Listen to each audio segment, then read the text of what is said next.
यौम पाकिस्तान पर ऐवान सदर में आला तरीन सिविल एजाज़ात की तकरीब। चेयरमैन सेनेट बिलावल भुट्टो, खातून अव्वल आसफा भुट्टो और दीगर तकरीब में शरीक।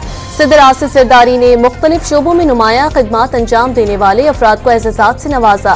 जुल्फ़कार अली भुट्टो को मुल्क के लिए शानदार खिदमात पर आला तरीन सिविल अवार्ड निशान पाकिस्तान अता किया गया। एजाज भुट्टो की साहिबजादी सनम भुट्टो ने वसूल किया। यौम पाकिस्तान पर ऐवान सदर में मुसल्लह फौज की परेड। सदर मुमलिकत, वज़ीर आज़म, वज़ीर दिफा और तीनों मुसल्लह फौज के सरबराहान की शिरकत। गैर मुल्की सफरा समेत अहम शख्सियात भी शरीक। सदर आसिफ जरदारी की रिवायती बग्गी में आमद। इस्तकबालिया कमेटी के अरकान से मुसाफा किया और परेड का मुआयना भी किया। आर्मी, नेवी और फजाई के चाको चौबंद दस्ते परेड का हिस्सा। हुकूमत ने शबाना रोज मेहनत से मुआशी इस्तेहकाम हासिल कर लिया। इदारा जाती इस्लाहात और निज़ाम की दुरुस्तगी का अमल जारी है।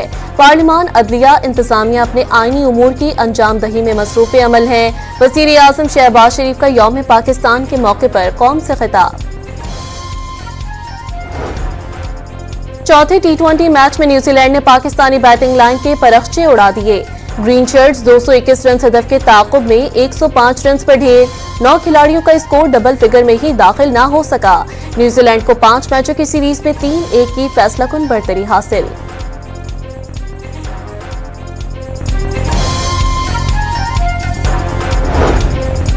IPP से बिजली टैरिफ में कमी की दरख्वास्त पर नेपरा कल समाअत करेगा। वफाकी हुकूमत के साथ नजरसानी मुआहिदों के बाद 7 IPPs ने नेपरा से रुजू कर रखा है।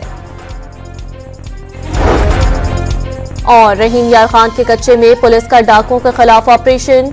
मुकाबले में 2 डाकू मारे गए। पुलिस तर्जुमान के मुताबिक हलाक डाकू 12 अहलकारों की शहादत में मुलव्विस थे।